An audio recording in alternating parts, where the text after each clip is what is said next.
నవ్య news కి స్వాగతం. ఈ రోజు వార్తల్లోని ముఖ్యాంశాలు.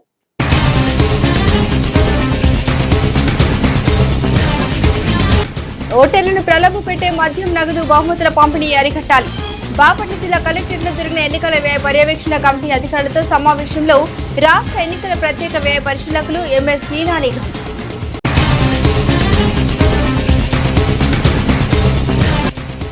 కాంగ్రెస్ కోర్టు వేద్దాం, దేశాన్ని కాపాడదాం. చీరాల సీనియర్ సిటిజన్ కార్యాలయంలో జరిగిన కార్యక్రమాల్లో భారత్ బచావో ఆర్గనైజేషన్ పిలుపు.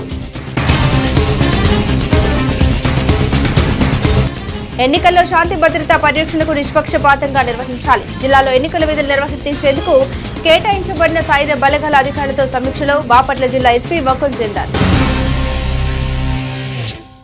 బాపట్ల జిల్లా కలెక్టరేట్లోని సమావేశపు హాల్లో ఎన్నికల వ్యయ పర్యవేక్షణ కమిటీ అనుబంధ విభాగాల అధికారులతో సమావేశం జరిగింది. ఈ సమావేశానికి రాష్ట్ర ఎన్నికల ప్రత్యేక వ్యయ పరిశీలకులు ఎంఎస్ నీనానిగం హాజరయ్యారు. సమావేశం అనంతరం media centre, webcasting, social media వ్యయ కమిటీ, గ్రీవెన్స్ సెల్ విభాగాల్ని ఎన్నికల పరిశీలకులు జిల్లా కలెక్టర్ కలిసి పరిశీలించారు. ఓటర్లను ప్రలోభ పెట్టే మద్యం, నగదు, బహుమతుల పంపిణీ అధికారులు పూర్తిగా అరికట్టాలని రాష్ట్ర ఎన్నికల ప్రత్యేక వ్యయ పరిశీలకులు ఎంఎస్ నీనానిగం చెప్పారు. వ్యయ పర్యవేక్షణ కమిటీ అనుబంధ విభాగాల అధికారులతో బాపట్ల జిల్లా కలెక్టరేట్లో సమావేశపు హాల్లో సమావేశం జరిగింది. అనంతరం మీడియా సెంటర్లో వెబ్కాస్టింగ్, సోషల్ మీడియా వ్యయ కమిటీ, గ్రీవెన్స్ సెల్ విభాగాలను ఎన్నికల పరిశీలకులు జిల్లా కలెక్టర్ కలిసి పరిశీలించారు. ఈ సందర్భంగా రాష్ట్ర ఎన్నికల ప్రత్యేక వ్యయ పరిశీలకులు ఎంఎస్ నీనానిగం మాట్లాడుతూ ప్రశాంత వాతావరణంలో సార్వత్రిక ఎన్నికలు జరిగేలా అధికారులు పనిచేయాలన్నారు. ఎన్నికలు జరగనున్న ముందు 12 రోజులు కీలకంగా భావించాలన్నారు. నగదు చేతులు మారకుండా పటిష్టమైన నిఘా ఉంచాలన్నారు. అక్రమ రవాణా, తరలింపులు అరికట్టడానికి జిల్లా సరిహద్దుల్లో నియమించిన టీంలు 24 గంటల పాటు పనిచేయాలన్నారు. అధికారులంతా నిబద్ధతతో విధులు నిర్వహించాలని సూచించారు. అధికారులంతా సమన్వయంతో పనిచేసినప్పుడే ఆరోగ్యకరమైన వాతావరణంలో ఎన్నికలు నిర్వహించవచ్చన్నారు. జిల్లా సరిహద్దుల్లో ప్రయాణించే వాహనాలన్నింటినీ నిశితంగా తనిఖీ చేయాలన్నారు. ఒక వ్యక్తి నుంచి 10 మందికి యూపీఐ ద్వారా నగదు బదిలీ చేసినప్పటికీ బ్యాంకు అధికారుల సహకారంతో విచారించాలన్నారు. హోటల్స్, బార్లలో మద్యం విక్రయాలు అధికంగా నమోదైతే అలాంటి వాటిపై ప్రత్యేక దృష్టి సారించి తనిఖీలు చేయాలన్నారు. విక్రయాలు, బిల్లులు, నిల్వలు పరిశీలించాలన్నారు. నగదు, మద్యం రవాణా ఎట్టి పరిస్థితుల్లో వదిలిపెట్టొద్దని అక్రమ రవాణాపై గత అనుభవాలు వివరించారు. ఎన్నికల్లో సున్నితమైన అంశాలను సైతం పరిగణలోకి తీసుకోవాలన్నారు.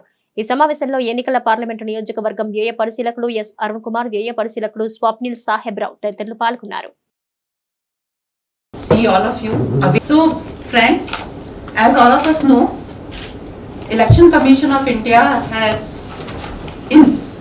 treating elections in Andhra Pradesh as very sensitive elections.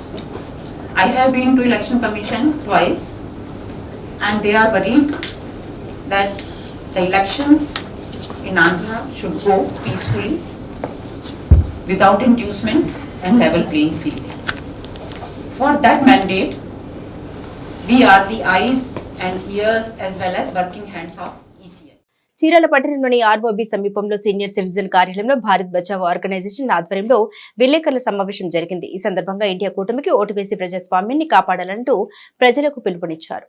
Chirala పట్టణంలోని ఆర్ఓబి సమీపంలో సీనియర్ సిటిజన్ కార్యాలయంలో భారత్ బచావో ఆర్గనైజేషన్ ఆధ్వర్యంలో విలేకరుల సమావేశం జరిగింది. ఈ సందర్భంగా ఇండియా కూటమికి ఓటు వేసి ప్రజాస్వామ్యాన్ని కాపాడాలంటూ ప్రజలకు పిలుపునిచ్చారు. ఈ సందర్భంగా పలువురు మాట్లాడుతూ దేశంలో 2014లో అధికారం చేపట్టిన బీజేపీ ప్రభుత్వం మతోన్మాద ధోరణితో పరిపాలన కొనసాగించిందన్నారు. ముఖ్యంగా సంక్షేమం, అధికారం పక్కన పెట్టి క్రిస్టియన్, ముస్లింలపై ఏకపక్ష దాడులు చేసిందని ఆరోపించారు. ఇక దేశ సంపదను విచ్చలవిడిగా దోషేసి కరప్షన్ దేశంగా భారతదేశాన్ని బీజేపీ తయారు చేసిందని ఆరోపించారు. ప్రధాని నరేంద్ర మోదీ స్వయంగా కుల మతాల్ని రెచ్చగొట్టే విధంగా ప్రసంగాలు చేస్తే ఆర్ఎస్ఎస్ ను ప్రోత్సహిస్తున్నాయన్నారు. 400 ఎంపీ సీట్లు వస్తే అంబేద్కర్ రాష్ట్ర రాజ్యాంగాన్ని కూడా రద్దు చేస్తామని బీజేపీ నేతలు చేసిన వ్యాఖ్యల్ని సిగ్గుచేటన్నారు. బీజేపీ మతోన్మాద పార్టీకి సహకరిస్తున్న టీడీపీ, జనసేన, వైసీపీలను ఏపీ ప్రజలు చిత్తుచిత్తుగా ఓడించి ఇండియా కూటమికి పూర్తి మద్దతు తెలియజేయాలని కోరారు. ఈ కార్యక్రమంలో భారత్ బచావో జాతీయ ప్రతినిధులు గోపీనాథ్, భాస్కర్ రావు, సీతా మహాలక్ష్మి, రత్నశ్రీ, జ్యోతి, సామిల్, వెంకటేశ్వర్లు తదితరులు పాల్గొన్నారు. Savitribai Phule education charitable trust చైర్పర్సన్గా, అఖిల భారత శరీర అవయవదాతల సంఘం వ్యవస్థాపకురాలుగా నేను మీకు పరిచయం ఉండొచ్చు. కానీ ఈవేళ మేము చేస్తున్న కార్యక్రమాలన్నింటినీ పక్కన పెట్టి గత 1-2 ఏళ్లుగా భారతదేశం ఉన్న పరిస్థితుల్ని అవలోకన చేసిన తర్వాత ఈ దేశ ప్రజలను రక్షించడం కోసం భారత బచావో మూవ్మెంట్ తప్ప ఇంకొక అదర్ ఆల్టర్నేషన్ ఇండియాలో కనిపించినందున మాలాంటి సామాజిక కార్యకర్తలు, ప్రగతిశీల శక్తులందరూ కూడా కలిసి పనిచేస్తున్నాం. మీరు ఎద్దేళ్ళు కర్ణాటక చూశారు, దాదాపు 250 సంఘాల పైన పనిచేసాయండి అక్కడ బీజేపీని ఓడించడం కోసం. అట్లాగే తెలంగాణలో కానీ ఈవేళ మన ఆంధ్రప్రదేశ్లో కూడా. ఎందుకు చెబుతున్నామంటే బీజేపీ లాంటి ఒక మతతత్వ పార్టీ, ఫాసిస్ట్ పార్టీ, కార్పొరేట్ శక్తులకి భారతదేశాన్ని మొత్తాన్ని తాకట్టు పెట్టి ఈ దేశంలో 71% ఆదాయాన్ని లేదా మన సంపదని వాళ్ళకి కట్టబెట్టి ప్రభుత్వ రంగ సంస్థలన్నింటినీ అమ్మేసి, ముఖ్యంగా భారతదేశంలో మహిళల భద్రతకి ప్రశ్నార్థకమైపోయిన దేశంగా దీన్ని తయారు చేసి అత్రా సంఘటనలో కానీ, బిల్కిస్ బానో కానీ, రెజ్లర్ విషయంలో కానీ, మణిపూర్లో జరిగిన ఆడపిల్లల అత్యాచారాలు, మారణహోమం ఇవన్నీ చూసిన తర్వాత, అనేక ఉదంతాలు చూసిన తర్వాత, దాదాపు బీజేపీ గవర్నమెంట్ వచ్చిన తర్వాత 4 లక్షల పైన మహిళల మీద రేప్ కేసులు నమోదయ్యాయి. కనీసం ఎవరికి శిక్షలు లేవు. బీజేపీ పార్టీలో ఉన్న ఎంపీలు కానీ, ఎమ్మెల్యేలు కానీ వాళ్ళు నిస్సిగ్గుగా, నిర్లజ్జగా ఈ అత్యాచారాలకి, మారణహోమానికి తెగబడుతున్నా కానీ శిక్షించని ప్రభుత్వాలు మేము చూసాం. ఈ దేశంలో జరుగుతున్న పరిణామాలు ఏవైతే ఉన్నాయో, ముఖ్యంగా 2014లో కేంద్రంలో ఆర్ఎస్ఎస్ బీజేపీ ప్రభుత్వం ఏర్పడిన తర్వాత, అదేవిధంగా తెలంగాణలో, ఆంధ్రలో కూడా ప్రభుత్వాలు ఏర్పడిన తర్వాత మానవాభివృద్ధి సూచికలు ఏవైతే ఉన్నాయో అదేమిటంటే అక్షరాస్యత, అదేవిధంగా మెటర్నల్ మోర్టాలిటీ రేట్ అంటే బాలింత మరణాల రేటు, శిశు మరణాల రేటు, తరువాత సంపద సృష్టి, వీటిలో చూసుకుంటే ప్రపంచవ్యాప్తంగా అన్ని 180 దేశాలను పోల్చినట్లయితే భారతదేశం అట్టడుగు స్థాయిలో ఉన్నది. ఇది వాస్తవం. ఈక్విటీ ల్యాబ్ అని ప్రపంచంలో ఉన్నటువంటి స్వీడన్లో ఉన్నటువంటి వాళ్ళు ప్రపంచవ్యాప్తంగా సర్వే చేసి భారతదేశం అభివృద్ధి చెందుతుంది, సబ్కా వికాస్ సబ్కా సాత్ అంటున్నాడు, సబ్కా విశ్వాసాన్ని మధ్యలో తెచ్చాడు. తర్వాత ప్రజలకి మేము అధికారంలో ఉన్నందువల్లనే ప్రజలంతా కూడా బతుకుతున్నారు, లేకుంటే చచ్చిపోయాడని మాట్లాడుతున్నారు. తర్వాత మొన్న రాజస్థాన్లో ఒక ప్రధానమంత్రి, భారతదేశ ప్రధానమంత్రి సిగ్గు సెరవ లేకుండా కాంగ్రెస్ అధికారంలోకి వస్తే హిందువుల తాలిబొట్లు, హిందూ స్త్రీల తాలిబొట్లు అన్నీ కూడా ముస్లిమ్స్కి ఇస్తారు, ఆస్తుల పాస్తుల మొత్తం కూడా వాళ్ళకి రాసిస్తారంటున్నారు. తరువాత ముస్లిమ్స్ మీద, మైనారిటీస్ మీద ఇంకొక అపవాదం వేశాడు, వీళ్ళు ఎక్కువ మందిని పిల్లలను పుట్టిస్తున్నారని. సచార్ కమిటీ, కేంద్ర ప్రభుత్వం వేసిన సచార్ కమిటీలోని ముస్లిం పాపులేషన్ తగ్గుతుంది అని చెప్పేసి కూడా రికార్డు ఉన్నది. సార్వత్రిక ఎన్నికల్లో భాగంగా బాపట్ల జిల్లా ఎస్పీ వకుల్ జిందాల్ ఆదేశాల మేరకు చీరాల సబ్ డివిజన్ పరిధిలోని చీరాల 2 టౌన్ పోలీస్ స్టేషన్ పరిధిలోని పలు ప్రాంతాల్లో పోలీసులు, కేంద్ర సాయుధ బలగాలు వాహన తనిఖీలు నిర్వహించారు.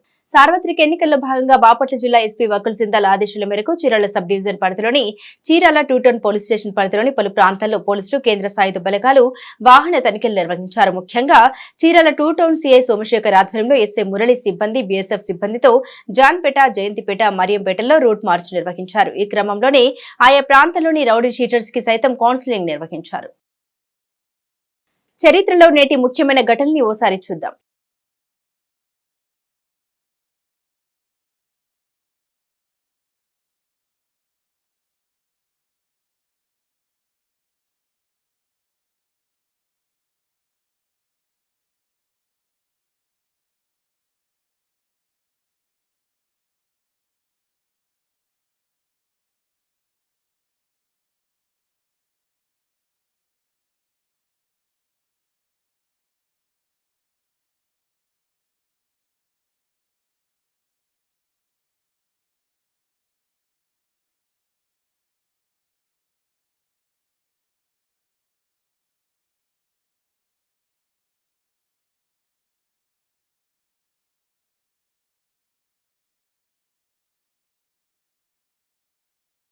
చీరాల పట్టణంలోని బోస్ నగర్ సమీపంలో హనుమాన్ భక్త బృందం ఆధ్వర్యంలో జూన్ 13వ తేదీన చీరాలలో జరగనున్న హనుమాన్ శోభయాత్ర సంబంధించి గోడ పత్రికలను ప్రతినిధులు ఆవిష్కరించారు. చీరాల పట్టణంలోని బోస్ నగర్ సమీపంలో హనుమాన్ భక్త బృందం ఆధ్వర్యంలో జూన్ 13వ తేదీన చీరాలలో జరగనున్న హనుమాన్ శోభయాత్ర సంబంధించి గోడ పత్రికలను ప్రతినిధులు ఆవిష్కరించారు. ఈ సందర్భంగా శోభయాత్ర విజయవంతానికి పుర ప్రజలు భాగస్వాములు కావాలని పిలుపునిచ్చారు. అనంతరం ప్రతినిధులు మాట్లాడుతూ చీరాలలో హనుమాన్ భక్త బృందం ఆధ్వర్యంలో కొన్ని సంవత్సరాలుగా హనుమాన్ శోభయాత్ర వేడుకలు నిర్వహిస్తున్నామన్నారు. ఇందులో భాగంగా ఈ ఏడాది శోభయాత్ర నిర్వహించేందుకు సంకల్పించడం జరిగిందన్నారు. బోస్ నగర్ ఆంజనేయ స్వామి ఆలయం వద్ద ఈ శోభయాత్ర ప్రారంభమై పట్టణంలో ప్రధాన వీధుల గుండా నగర ఉత్సవం జరుగుతుందన్నారు.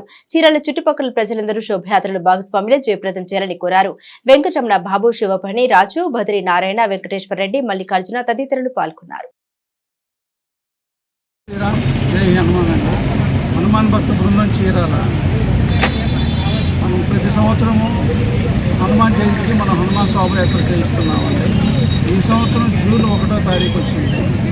జూన్ 4వ తారీఖు దాకా ఎలక్షన్ కోడ్ ఉండటం వల్ల మనం ఈ ప్రోగ్రాము ఆ రోజు శాస్త్రంగా కొద్దిగా చేసేసి మనం జూన్ 13వ తారీఖు హనుమాన్ శోభయాత్ర చేయాలని చెప్పి కమిటీ సభ్యులు వర్కింగ్ బాడీ వాళ్ళు అందరూ నిర్ణయించడం జరిగిందంటే వచ్చే నెల జూన్ 13వ తారీఖు గురువారం 4 గంటలకి వీరాంజనేయ స్వామి దేవస్థానం దగ్గర నుంచి సాంప్రదాయంగా అంగరంగ వైభవంగా మనం హనుమాన్ శోభయాత్ర నిర్వహించుకుంటామండి. మనం ఈ శోభయాత్రే కాకుండా శోభయాత్ర తర్వాత నుంచి గత సంవత్సరం నుంచి మనం 4-5 ప్రోగ్రాంలు చేసామండి. రథాస్థలంలో హనుమాన్ చాలీసా పారాయణం, తిరుపతి దేవస్థానం ప్రచారం వస్తే దానికి ప్రతి వారంలా మనం దగ్గరుండి తిప్పడం జరిగిందండి. తర్వాత మా వాయిస్ హై స్కూల్లో పార్వేట కార్యక్రమానికి కూడా మన విగ్రహాలు పెట్టి మనం ప్రోత్సహించడం జరిగింది. తర్వాత జనవరి 22 రామ్లాలా విగ్రహ ప్రతిష్ట రోజు ఇదే పందిర్లో మనం 2-3 వేల మందితోటి హనుమాన్ చాలీసా పారాయణము LED స్క్రీన్ పెట్టి మనం చేయడం జరిగిందండి. ఈ కార్యక్రమానికి సహాయ సహకారాలు అందిస్తున్న ప్రతి ఒక్కరికి పేరు పేరున కృతజ్ఞతలు తెలియజేస్తున్నాం. జై శ్రీరామ్. చీరాల మున్సిపల్ హైస్కూల్ ప్రాంగణంలో చీరాల వాకర్స్ అసోసియేషన్ ఆధ్వర్యంలో నిత్యావసర సరుకులను పంపిణీ కార్యక్రమం జరిగింది. చీరాల మున్సిపల్ హైస్కూల్ ప్రాంగణంలో చీరాల వాకర్స్ అసోసియేషన్ ఆధ్వర్యంలో నిత్యావసర సరుకులు పంపిణీ కార్యక్రమం జరిగింది. ఈ సందర్భంగా దాత మల్లికార్జునుడు సహకారంతో పేరాల శ్రీ భద్రావతి సమేత భావన ఋషి గుడిలో అన్నదానం సత్రానికి సహాయం అందజేశారు. గర్ల్స్ హైస్కూల్ రోడ్డులో శ్రీ మహాలక్ష్మి అమ్మవారి గుడి వద్ద చల్లని మజ్జిగ చలివింత్రాన్ని ప్రారంభించి 350 మందికి మజ్జిగ ప్యాకెట్లు పంపిణీ చేశారు. రామకృష్ణ, గురుప్రసాద్, మల్లికార్జునుడు, వీరాంజనేయులు, నారాయణమూర్తి, తిరుపతిరావు తదితరులు పాల్గొన్నారు.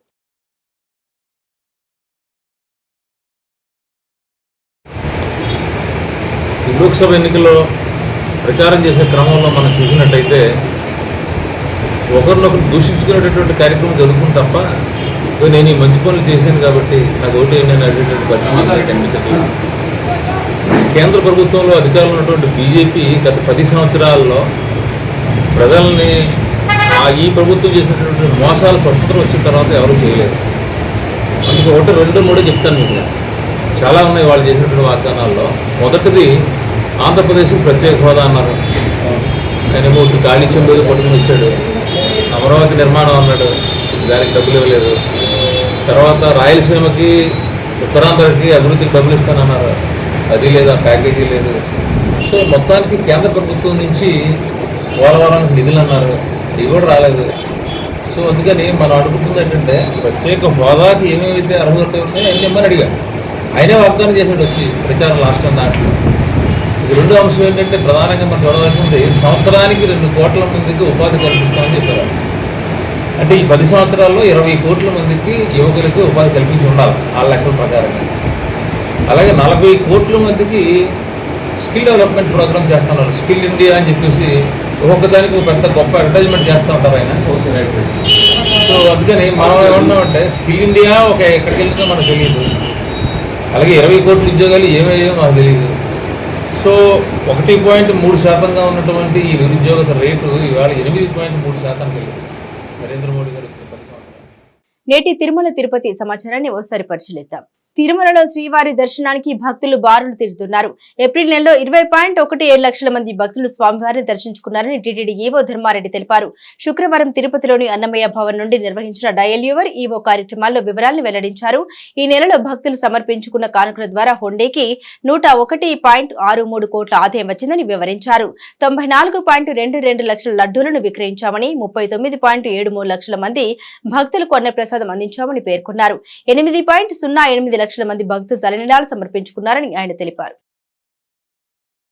రాష్ట్రంలోని అన్ని జిల్లాలకు నియమితులైన ఎన్నికల పరిశీలకులు కలెక్టర్ ఎస్పీలతో ఢిల్లీ నుండి భారత ఉప ఎన్నికల కమిషనర్ నితీష్ వ్యాస్ వీక్షణ సమావేశం నిర్వహించారు.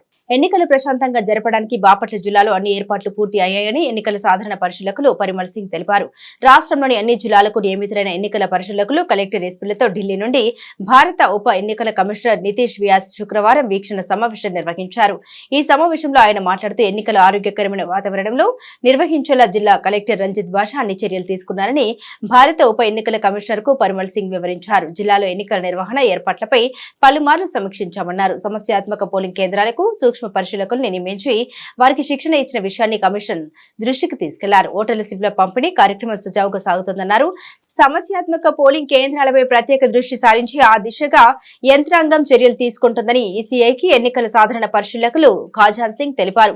సూక్ష్మ పరిశీలకులకు మొదటి దశ శిక్షణ పూర్తయిందని, ఎన్నికల నిర్వహణకు అధికారులు సిద్ధమయ్యారని తెలిపారు. స్వేచ్ఛాయుత వాతావరణంలో ఎన్నికలు నిర్వహించడానికి సిద్ధంగా ఉన్నామని జిల్లా ఎన్నికల అధికారి కలెక్టర్ పి రంజిత్ బాషా ఈసీఐకి తెలిపారు. ఎన్నికల కమిషన్ షెడ్యూల్ అనుసరించి ఓటర్ల తుది జాబితా విడుదల చేశామన్నారు. పోటీలో ఉన్న అభ్యర్థుల సమక్షంలోనే పోలింగ్ యంత్రాల రెండో దశ ర్యాండమైజేషన్ నిర్వహించామన్నారు.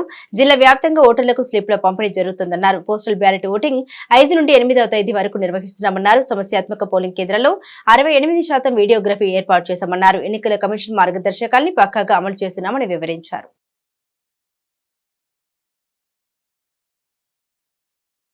నేటి వాతావరణ సమాచారాన్ని ఓసారి పరిశీలిద్దాం. ఏపీ తెలంగాణలో సూర్యుడు నిప్పులు కక్కుతున్నాడు. గతంలో ఎన్నడూ లేని ఎండలు మండిపోతున్నాయి. అధిక ఉష్ణోగ్రతల నేపథ్యంలో ఏపీ తెలంగాణలోని పలు జిల్లాలు రెడ్ అలర్ట్, మరికొన్ని జిల్లాలో ఆరెంజ్ అలర్ట్లు కొనసాగుతున్నాయి. ఉదయం 8 గంటల నుండి భానుడు ప్రతాపం చూపుతూ ఉండడంతో ప్రజలు బయటకు వెళ్లలేని పరిస్థితి నెలకొంది. మండు టెండలకు తోడు ఉక్కపోత కూడా ఎక్కువ అవడంతో తీవ్ర ఇబ్బందులు ఎదుర్కొంటున్నారు. భానుడి భగభగలు వడగాలులతో ఉక్కిరి బిక్కిరవుతున్నారు. ప్రధానంగా తెలంగాణలో సూర్యుడు నిప్పుల వాన కురిపిస్తున్నాడు. పెద్దపల్లి, జగిత్యాల, సూర్యాపేట, ఖమ్మం జిల్లాలో 46.7 డిగ్రీలు, నల్గొండ జిల్లాలో 46.6 డిగ్రీలు, మంచిర్యాల, కరీంనగర్ జిల్లాలో 46.5, మహబూబాబాద్, నారాయణపేట జిల్లాలో 46.4 డిగ్రీల ఉష్ణోగ్రతలు నమోదయ్యాయి.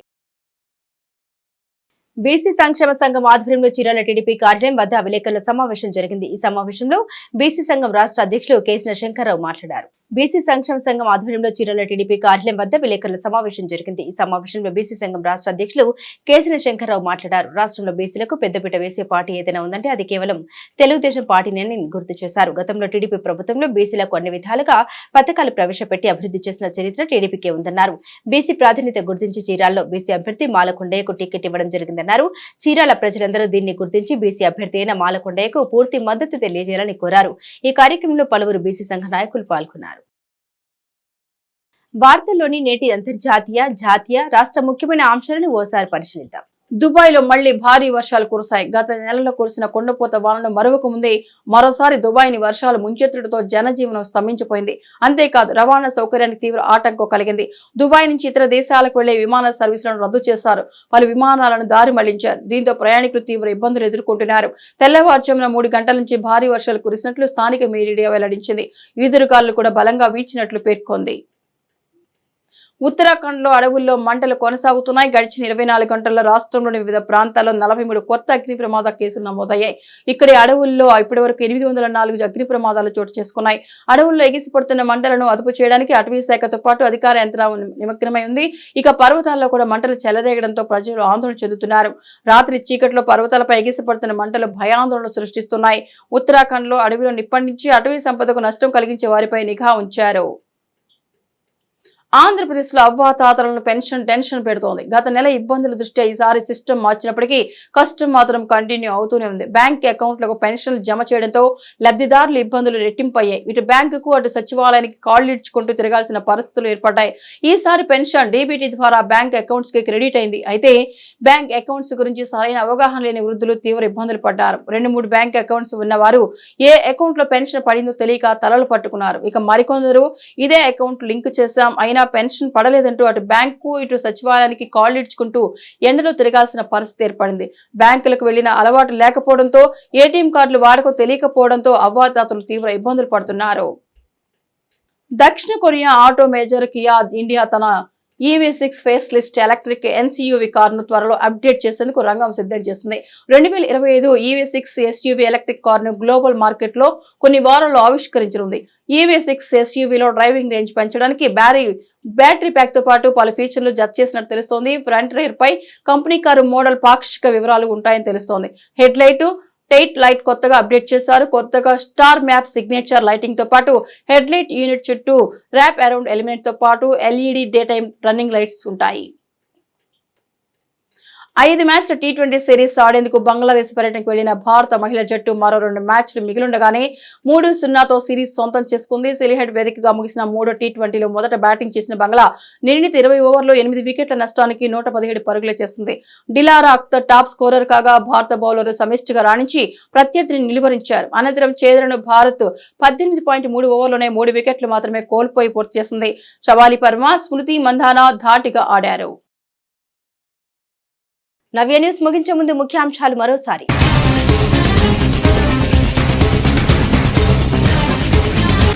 ఓటర్లను ప్రలోభ పెట్టే మద్యం, నగదు, బహుమతుల పంపిణీ అరికట్టాలి. బాపట్ల జిల్లా కలెక్టరేట్లో జరిగిన ఎన్నికల వ్యయ పర్యవేక్షణ కమిటీ అధికారులతో సమావేశంలో రాష్ట్ర ఎన్నికల ప్రత్యేక వ్యయ పరిశీలకులు ఎంఎస్ నీనా నిగమ్.